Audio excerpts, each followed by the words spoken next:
STN के खास मुलाकात कार्यक्रम में आप सभी दर्शकों का स्वागत है।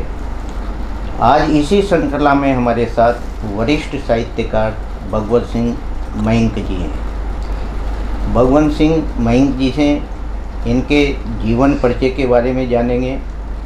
साथ ही इन्होंने जो साहित्य क्षेत्र चुना वो कब से चुना और किसकी प्रेरणा से चुना, आइए बात करते हैं भगवत सिंह मयंक जी से।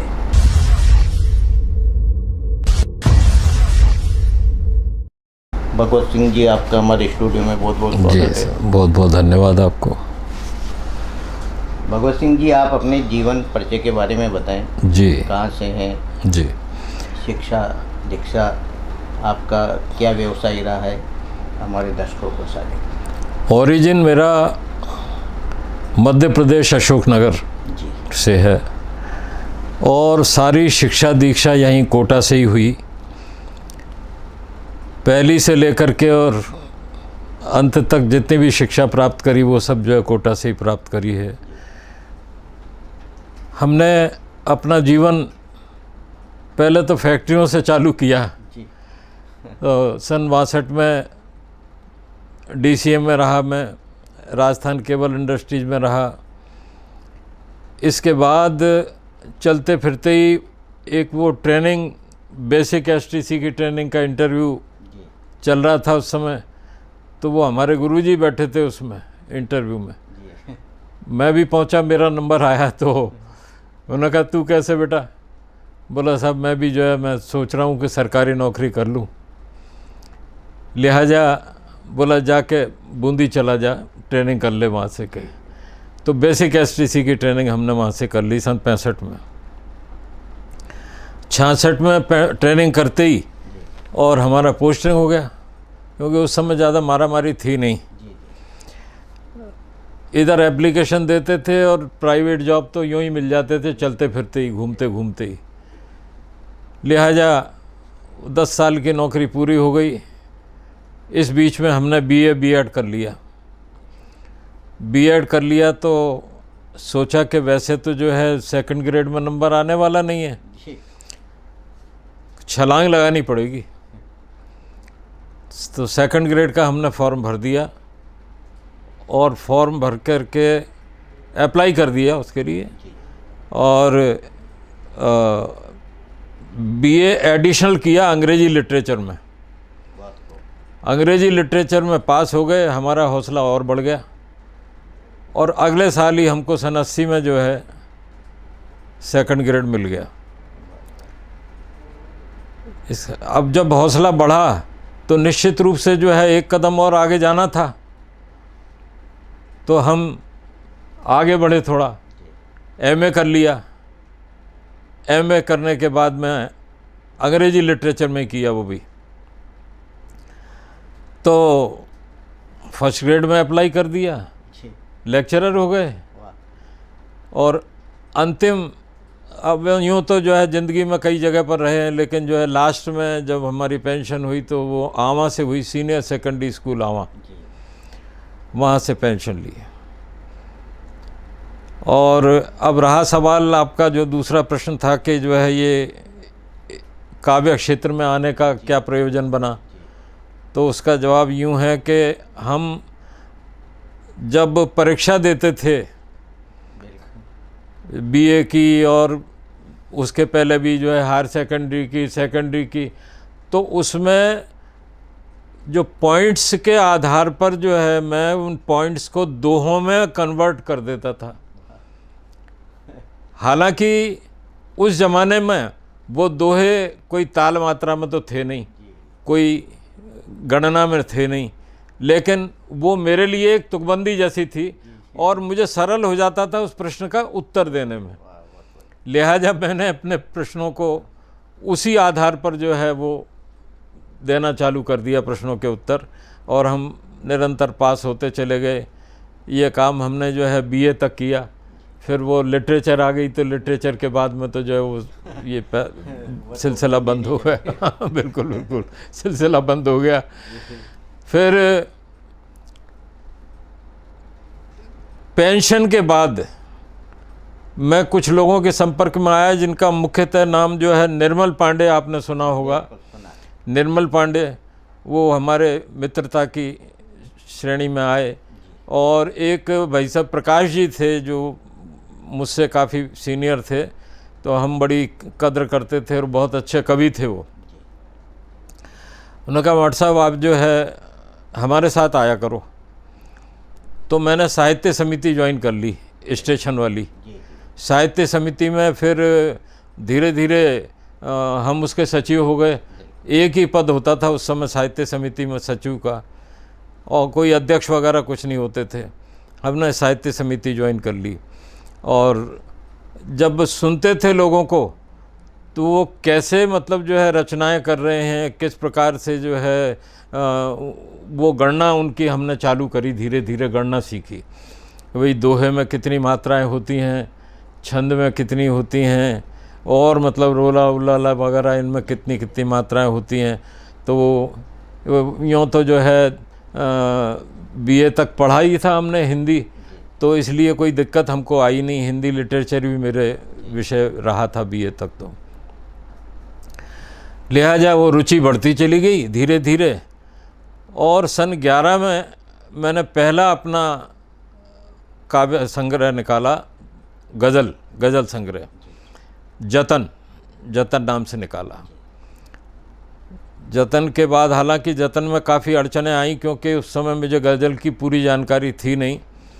तो कुछ लोगों ने तो जैसे कहते हैं ना हतोत्साह करना, बोला मयंक जी के अगर आप छपने के लिए किताब छपवा रहे हो तो इसको छपवा लो, बाकी मतलब जो है ये किसी उसमें वज़न में नहीं है आपकी गज़लें। तब हमने सोचा, मैंने कहा ये तो वज़न तो होना चाहिए। तो दरवेश भारती की किताब निकलती थी एक नई लेखनी करके, नहीं गज़ल के बहाने, सॉरी, गज़ल के बहाने निकलती थी दिल्ली से। वो हमने उसके अंक संकलित करना चालू कर दिया, और 2 महीने तक, और एक महरिश यहाँ के ही कोटा के ही निवासी थे जो बम्बई में रहते थे, उन्होंने, महरिश साहब ने एक पुस्तक निकाली थी।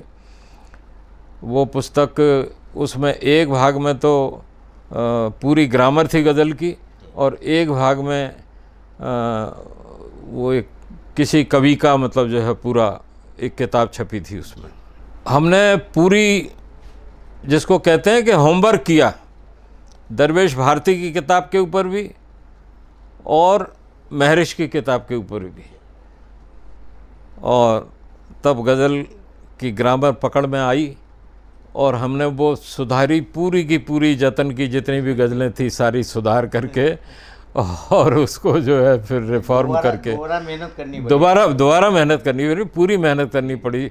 और वो जैसे कहते हैं तख्ती करना, वो तख्ती के बिना गज़ल पूरी कभी नहीं होती। वज़न के साथ साथ तख्ती भी चाहिए। तख्ती अगर आपने नहीं करी है तो वो जो है कहीं ना कहीं से जो है वो गड़बड़ हो जाएगी उसमें, पुस्तक में, गज़ल में, वो गज़ल वज़न पे आ ही नहीं सकती। तो हमने तख्ती का अभ्यास किया, वो सफल हुई वो पुस्तक। इसके बाद एक ये पुस्तक आपके सामने है, लापता है आदमी, ये भी गज़ल संग्रह हमने निकाला। और इसके बाद वो किताब समाप्त हो गई मेरे पास, आईना दिखलाता चल, आईना दिखलाता चल, वो भी गज़ल संग्रह था। और इस प्रकार से जो है 3 गज़ल संग्रह मेरे निकल चुके हैं, और कम से कम जो है 10 पुस्तकों का मैंने संपादन किया है, जिसमें 3 पुस्तकें तो आपकी अखिल भारतीय साहित्य परिषद की हो गई गणना में। मैं पहला व्यक्ति हूँ जिसकी इतनी पुस्तकें संपादित हुई हैं। मुझे अवार्ड भी दिया गया था यहाँ से इस बात का। और सन 12-13 में जो है बैठे थे, प्रेरणा कहाँ से मिलती है, कई बार कहाँ से कविता निकल कर के आती है, कैसे आती है। तो एक गाना था, वो सलमान खान उसमें था, और उसमें हुड़ हुड़ दबंग दबंग ऐसा एक गाना था। तो हमने दबंग के पीछे आ की मात्रा जोड़ दी, दबंगा कर दिया, और उस शब्द को एक लाइन में परिवर्तित कर दिया कि सब देवन में देव दबंगा, लोग कहें तुमको बजरंगा। ये चौपाई तैयार हो गई। हमने कहा भाई ये चौपाई तो बहुत अच्छी निकल करके सामने आई है, लिहाजा जो है मैंने उस पर बैठे बैठे ही, उस चाय पर बैठे बैठे ही 40 चौपाइयाँ लिख दी और 4 दोहे लिख दिए, 2 ऊपर 2 नीचे। ये पुस्तक आपको भेंट कर रहा हूँ, चौपाई चांदमारी बालाजी पुस्तक, तो चांदमारी बालाजी को समर्पित करके लिखी थी। बहुत बढ़िया। भगवत सिंह जी, कोई रचना आपकी और सुनाए हमारे दर्शकों? जी बिल्कुल बिल्कुल बिल्कुल। एक सांध्य गीत है जी, जिसे बहुत पसंद किया गया है, लोगों ने खूब पसंद किया उसको, खूब दाद मिली उसके ऊपर, वो मैं आपको सुनाता हूँ कि संध्या आई उजियारे की धूल बुहार गई, रात मही पर काले काले पंख पसार गई, दिन भर धूप तपे भवनों का रूप निखार गई, और श्वेत पुती दीवारों पर रंग पीला ढार गई। शाम को जो है पीली पीली धूप हो जाती है। बछड़ों का रंभाना सुनकर दौड़ी आई गायें, और मटक मटक कर मटकी में जल भर लाई बालाएं, कूपों से भर भर कर घट पनिहार नवार गई, संध्या आई उजियारे की धूल बुहार गई। बछड़ों का रंभाना सुनकर, रिपीट हो गया, गांव गांव के पेड़ पेड़ पर पंछी लगे चहकने, और पुष्पों का आलिंगन करके लगी बयार बहकने, खेत खेत और डगर डगर का रूप श्रृंगार गई, संध्या आई उजियारे की धूल बुहार गई। पर्वत के पीछे शिखरों के सूरज लगा उतरने, और पश्चिम दिश के चेहरे की सुंदरता लगी निखरने, पोखर के पानी में संध्या, पोखर के पानी में संध्या चरण पखार गई, संध्या आई उजियारे की धूल बुहार गई। यामा की काली साड़ी पर लगे चमकने तारे, लगे चमकने तारे, और कुछ समूह में जड़े हुए थे कुछ एकाकी न्यारे, सभी दिशाओं की आँखों में, सभी दिशाओं की आँखों में काजल सार गई, संध्या आई उजियारे की। ये श्रृंगार है, प्रकृति का श्रृंगार है। गोरी लेपन घट पर गगरी खड़ी खड़ी बतराती, और शीश पर सजी मटकियाँ अपना भाग सराती, चुपके से मटकी में संध्या, चुपके से मटकी में संध्या बिंब निहार गई, संध्या आई उजियारे की धूल बुहार गई। तारों वाली रात सजी तो नभ का हुआ श्रृंगार, मच्छर कीट पतंगे आए करने मुक्त विहार, नदिया के दर्पण में, नदिया के दर्पण में संध्या रूप संवार गई, संध्या आई उजियारे की धूल बुहार गई। पूजन वंदन और आरती मंगल ध्वनि बाजी, पंडे थाल सजा कर लाए देव हुए राजी, धूप दीप से सारे जग की नजर उतार गई, संध्या आई उजियारे की धूल बुहार गई। बहुत बहुत धन्यवाद। बहुत बढ़िया भगवत सिंह जी। गजल भी आपने लिखी है, कोई गजल भी जी हमारे दर्शकों को सुनाए? जी जी जी जी। एक ये सद्य गजल प्रस्तुत कर रहा हूँ कि भले हों आंधियाँ मैं शान से दीपक जलाऊंगा, भले हों आंधियाँ मैं शान से दीपक जलाऊंगा, और मैं जब भी उड़ूंगा आसमां को फांद जाऊंगा। शेर हाजिर है। कभी मैं थप रहूंगा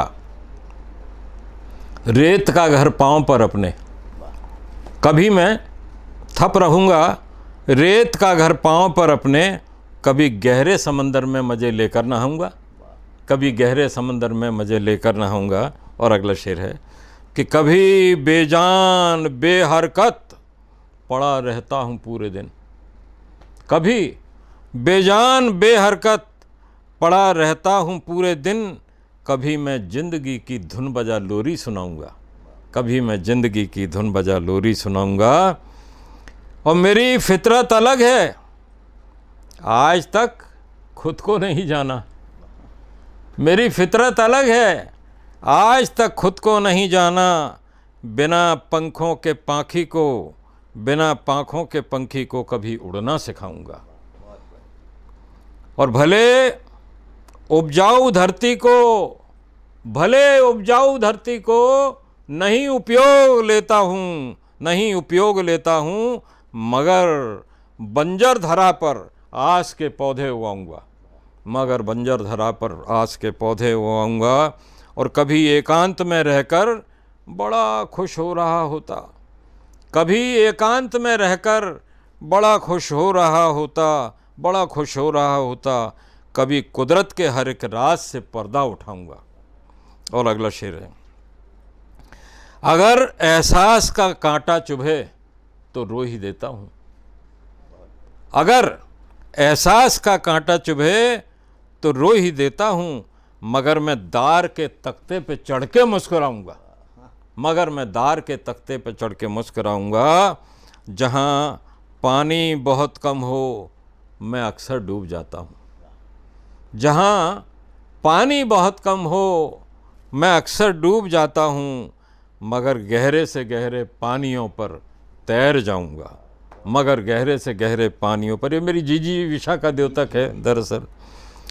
और कभी मैं हंस दिया करता हूँ रोते रोते पागल सा, कभी मैं हंस दिया करता हूँ रोते रोते पागल सा, मगर हंसते हुए भी आंसुओं से भीग जाऊंगा, मगर हंसते हुए भी आंसुओं से भीग जाऊंगा। और अंतिम स्पर्श है इसका शेर का कि मैं दीवाना हवा का हूँ, मैं दीवाना हवा का हूँ, शून्य में राज है मेरा, मैं दीवाना हवा का हूँ, शून्य में राज है मेरा, पड़ेगा काम जिस दिन मैं स्वयं को आजमाऊंगा, पड़ेगा काम जिस दिन मैं स्वयं को आजमाऊंगा। और मैंने माहिए भी लिखे हैं, आप कहें तो माहिए। माहिया दरअसल में एक ऐसी विधा है जो केवल और केवल पंजाब से संबंधित रखती है। वहाँ पंजाबी भाषा में लिखते हैं वो, उसका जो रचना बंद है वो 12, 10 और 12 है, लेकिन 12, 10, 12।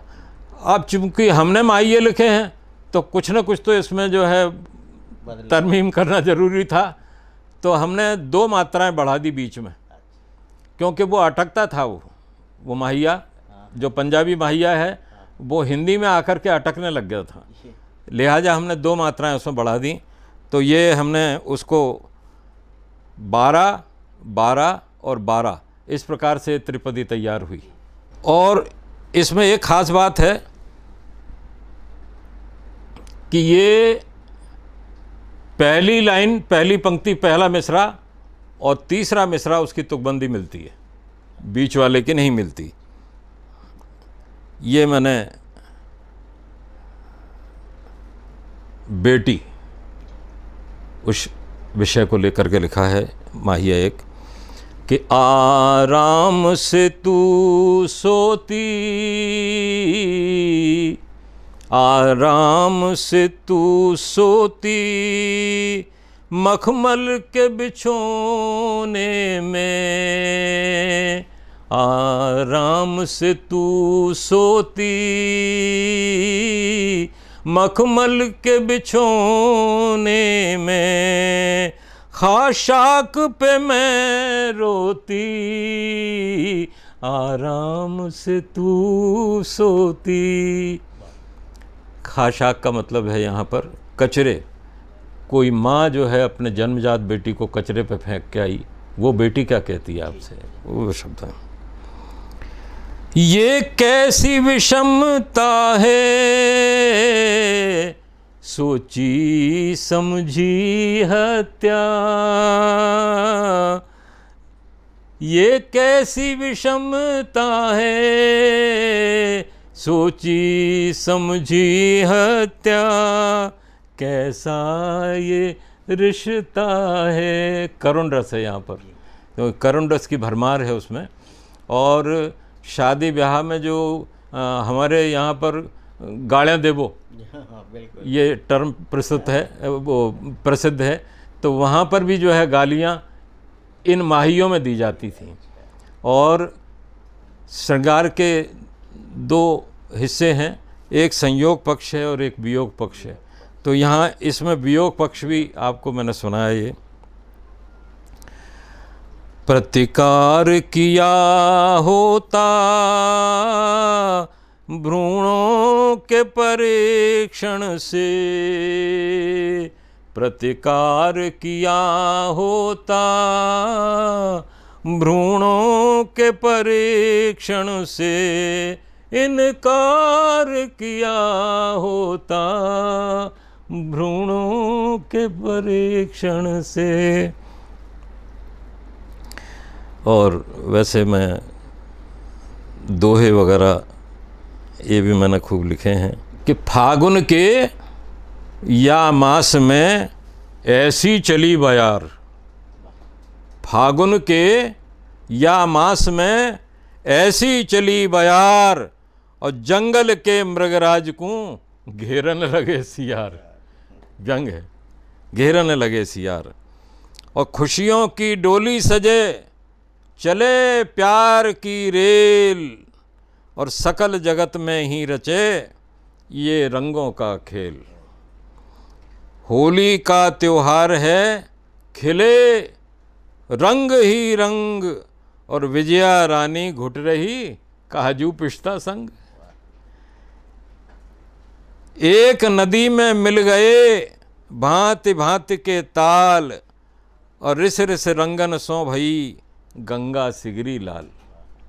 ये दोहों का उदाहरण है।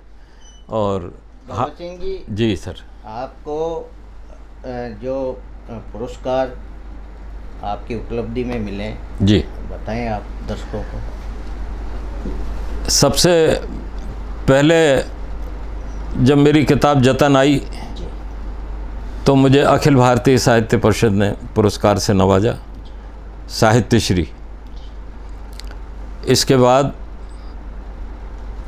यूँ तो बहुत सी संस्थाओं ने, लेकिन मैं प्रमुख उनके नाम देता हूँ। एक चंद्र विभु काव्य प्रतिष्ठान है नयापुरा में, वहाँ से मुझे पुरस्कृत हुआ हूँ मैं। और नाथद्वारा से, गुवाहाटी से, बेंगलोर से आदि कई पुरस्कार जो गज़लों के लिए जो है मिले हैं मुझे। जी भगवत सिंह जी, आप शायर भी हो, और किन शायरों का आपके गज़ल पर वो ज़्यादा देखने को मिला? दरअसल मैं बेनज़ीर को बहुत पसंद करता था जी।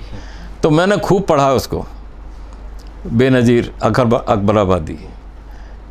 और ये प्रोज़ में मेरे जो साहित्यकार रहे हैं वे रहे, कुछ कभी विस्मृत हो जाता है दिमाग में से। एक वो बंकिम चंद्र चटर्जी वगैरह, ये बहुत मुझे प्रभावित किया इन्होंने। और कोटा में जो शायरी करते हैं जी, उससे शायर किन किन शायरों से आपका ताल्लुकात रहा कोटा के अंदर अब या अमरावती के अंदर?